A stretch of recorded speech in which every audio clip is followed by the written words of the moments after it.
Bem-vindo, bem-vindas na nossa aula. Meu nome é Anthony. Eu estou aqui para ajudar vocês, estrangeiros, aqui no Brasil. Bonsoir, bonjour, como é? Aujourd'hui, on va parler sur le verbe auxiliar. Para que serve o verbo auxiliar? O verbo auxiliar se serve para ajudar na conjugação dos outros verbos, ok? E o verbo auxiliar é um verbo qui est là pour capable aider na conjugação de l'autre verbe. Et bien en portugais, il existe 4 verbes auxiliaires. Voilà, c'est verbe ser, verbo estar, verbo ter, verbo ir, ok? Verbo ser, verbo estar, verbo ter e verbo ir, ok? Então, esses dois verbos devem sair e o verbo être, ok? E o verbo être en français. E o verbo être en français. Eh bien, nous allons quitter sur deux verbes saillants. Des 4 verbes auxiliaires, on dit, mais nous allons quitter sur 2 verbes saillants. Voilà. Como eu falei, um verbo auxiliar é um verbo que ajuda na conjugação dos outros verbos. Então, puisque o verbo auxiliar é um verbo qui aide na conjugação dos outros verbos, eh bien, que ça doit faire? Nous allons essayer d'établir une différence que ganha o verbo ser e verbo estar. Ainda pode significar a mesma coisa, né? Mesmo que você veja o significado être en français, ok? Você vai fazer meio que uma diferença. Ok, vamos lá. O verbo ser, ok? É usado para falar das coisas permanentes, ok? Ok? E eu utilizo o verbo ser, ok? Porque eu vou falar de um bagagem permanente, caractéristique de la personne, ok? Ou des choses, ok? Mais d'une manière permanente. De maneira permanente. Ok? Vamos lá. Par exemple, on dit o verbo ser conjugué comme ça. Eu sou. Você é. Porque você é. Ele é. A gente é. Nós somos, vocês são, eles e elas são, ok? Ele é, também ela é. Então, quase esqueci, né? Eu sou, você é, ele é, ela é. Ele masculino, ela feminino. Então, você sabe. Je suis, tu es, il est, elle est, nous nous sommes. Mais là, vous utilisez a gente, verbe là, il était toujours au singulier. Songez bien de ça. Verbe là, la priorité au singulier. A gente é. Não é a gente somos. É a gente é. Que signifie nous sommes. Ok? Mais là, il utilise a gente, donc la priorité au singulier. Nós somos. Ok? Par exemple, vous utilisez pour caractéristique de la personne ou bien des choses permanentes. Ok, permanente. Olha, eu sou haitiano. Ça veut dire moi c'est haïtien. Ma mourir haïtien. Eu sou engenheiro. Você é engenheiro. Ok? Eu sou professor de português. Ça veut dire moi c'est professeur.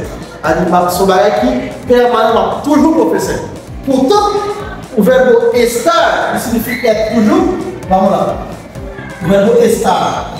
Ok? O verbo estar. Vamos lá. Eu estou. Você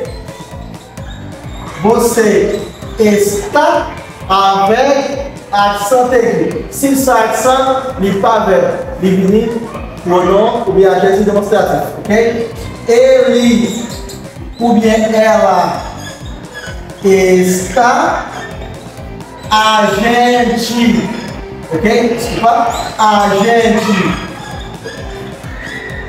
está, nós estamos, vocês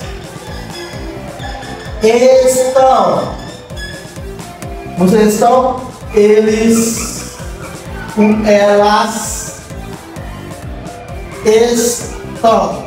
Então, o verbo ser é usado para falar de uma coisa passageira ou algumas coisas temporárias. Sabe disso? Não utiliser o verbo estar para falar de bagagem que passagem, que para acontecer por um segundo tempo.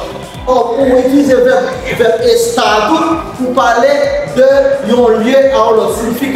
Significa em português deslocamento de um lieu a outro. Par exemplo, ok? Estou doente. Ok? Ça c'est caractéristique de la personne, ça c'est italien, moins malade. Estou doente, moins malade. Estou doente, moins malade. Est-ce que vous êtes malade? Non. Pas malade pour un petit bout de temps. Ok? Moins malade pour un petit bout de temps. Ok? Ça veut dire pas être malade. Ok? Là, on dit eu sou brasileiro, eu sou haitiano, eu sou americano. Ça, c'est uma regra permanente. La prête comme ça. Ok? Eu sou advogado. Você é avocado. Ok? Mas toujours été avocado. C'est uma regra permanente. Portanto, Gabi, estou na igreja.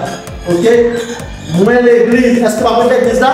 Non. C'est pour un petit bout de temps. C'est pour un petit temps. Moi, je passe l'église là, je ne vais pas prêter.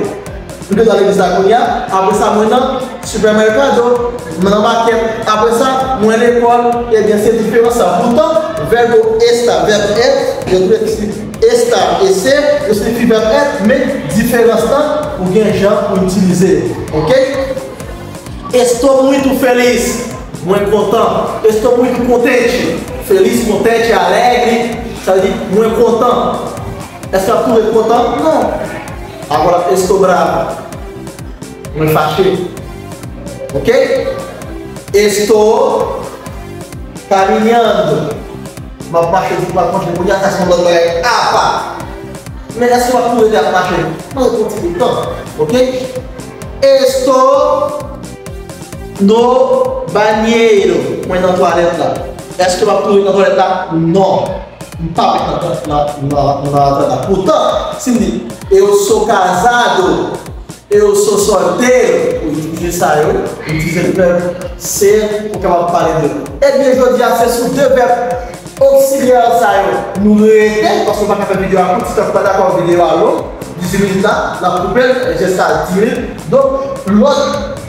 Et dans notre vidéo, on a parlé de l'autre deux verbes auxiliaires. Mais on regarde les différences qu'il y a avec verbe estar, avec verbe ser. Bonsoir, bonjour.